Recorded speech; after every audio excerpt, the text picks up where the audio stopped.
প্রতিটি পর্যবেক্ষক দলে 2 জন সদস্য হয়ে পর্যবেক্ষণ করবেন কয়েকটি জেলা। এ লক্ষ্যে শনিবার সকালে বিভিন্ন জেলার উদ্দেশ্যে বের হন ইউরোপিয়ান ইউনিয়নের পর্যবেক্ষক দলের 56 সদস্য। জাতীয় নির্বাচন শেষ হওয়া পর্যন্ত সার্বিক পরিস্থিতি পর্যবেক্ষণ করবেন ইউরোপীয় ইউনিয়নের পর্যবেক্ষক দল। প্রতি সপ্তাহে ঢাকার মিশনে প্রতিবেদন পাঠাবেন তারা। এক প্রশ্নের জবাবে পর্যবেক্ষক দলের উপপ্রধান ইন্তালাসে বলেন, নির্বাচন শেষ হওয়া পর্যন্ত পর্যবেক্ষণের ম্যান্ডেট নিয়েই কাজ করবেন তারা। একমাত্র আরএফএল ক্লাস পাইপ নিশ্চিত করে প্রতি ইঞ্চিতে সঠিক থিকনেস ও সঠিক মাপ। পাইপের বস না কিনলে loss.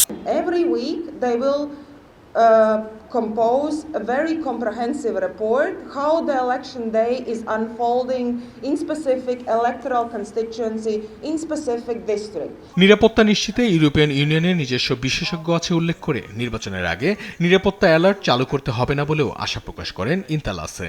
During the press conference, when we see to what extent this electoral process meets national law as well as international standards for democratic elections.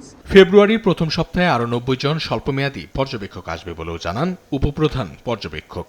On election day, we will be around 200 of us out in the country observing in the big towns, in the big cities, towns and villages. নির্বাচনের আগে European পার্লামেন্টের সদস্যরা এই মিশনে যোগ দিবেন বলেও জানান ইন্তালাসে। Process and only after অঙ্কন চৌধুরী, দেশ টিভি, ঢাকা।